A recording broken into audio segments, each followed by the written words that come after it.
I would say the situation is mixed because the South Asian states, particularly Sri Lanka, Nepal, Bangladesh, these three countries have made a conscious decision to send workers abroad on the temporary labor migration regime. There is also a conscious promotion of women's labor migration.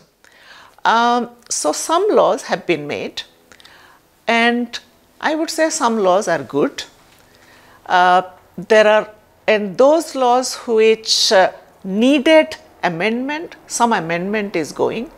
So the mixed scenario is sometimes the laws are good but not being implemented. Sometimes the laws are very protectionist towards women, but they don't protect their rights.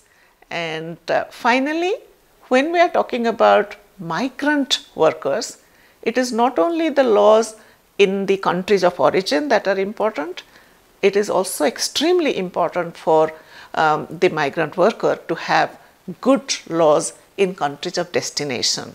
And when we are talking about countries of destination, particularly in the GCC countries, the laws are not very rights protective towards migrant workers. Because of the nature of the work that they are going for, also because of the way the recruitment is done, because of the processes of migration, there are a lot of vulnerabilities that are built into the system. So, for example, if they are working and if they are going as a domestic worker in another person's household, they don't have a common language, they do not understand the culture, and they work in a private household. So they don't have a community there, they cannot contact anybody. So the situation is, let's say if we speak generally, the situation in there is very little rights protection at workplace, at the different workplaces. If they have for example, if they have a problem with the employer, if they are facing non-payment of wages, if they are facing overwork, they cannot complain to anybody. It's difficult to things. So workplace rights there is very little protection of workplace rights. Secondly, the situation, there are some problems in the recruitment system, in the way that they are doing the migration. So generally, I would say they are, in terms of right protection, there is very low rights protection, so which impacts on their situation. So the situation is not very, very worker friendly. I think I would like to end this by saying that in all my years of work, I have been amazed by the strength and the power that women have. Even today, despite all the difficulties that women migrant workers in low wage jobs face, they have shown tremendous strength. And in many countries of South Asia, upon return, they are also organizing, they are forming groups, collectives. There are in Nepal, we are talking in Nepal now, in Nepal, there are groups who have formed, Sramajibi Mahila Sanjal has been created, returning migrant women workers groups have been created, and they are strong, they are advocating for their own rights. In countries of destination, also they are organizing, and there are community volunteers from the countries, they are also supporting them. So I would say, if we continue our efforts, if we reflect on what is the problem and what are the opportunities, if we seriously try to analyze and move forward, I would say that there is hope that changes can happen. I would say the women are at risk not because they are not strong, not because they have any problems, inbuilt problems. The women are facing difficulties because of systemic reasons, because of legislative reasons. Particularly if we are talking about governments of countries of origin, they, by and large, they have not been able to negotiate very well with countries of destination. They do not seem to have a lot of bargaining power with countries of destination. What we have noticed is there is also very little coordination and cooperation among countries of origin. Seems like a competition and like a race to the bottom.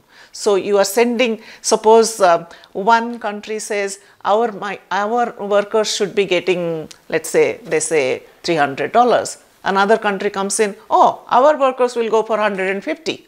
And that brings down the situation. I think there is a lot that needs to be done. Let's start with, and in this particular area, I think our media, our colleagues in the media have a very big responsibility.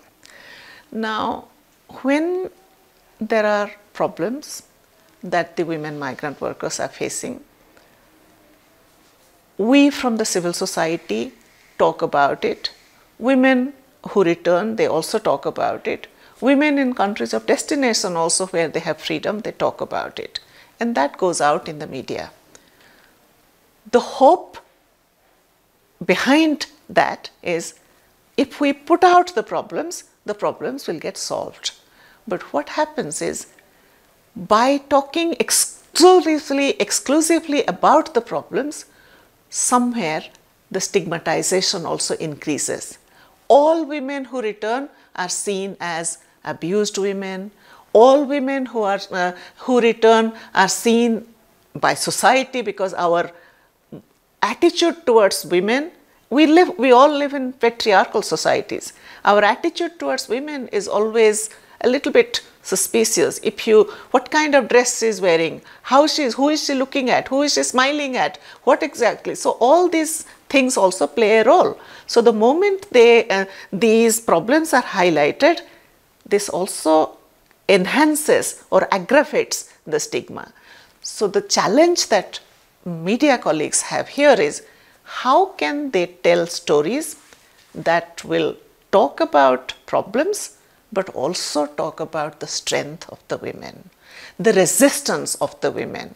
What is the way, and this is a very, very challenging task for the media, because media, they will also have limited space, limited time, but within that, how could they do both? How could they comment on the stories? How could they present the stories in a way that will not put the blame on the woman, that will actually expose the hypocritical value system of our society?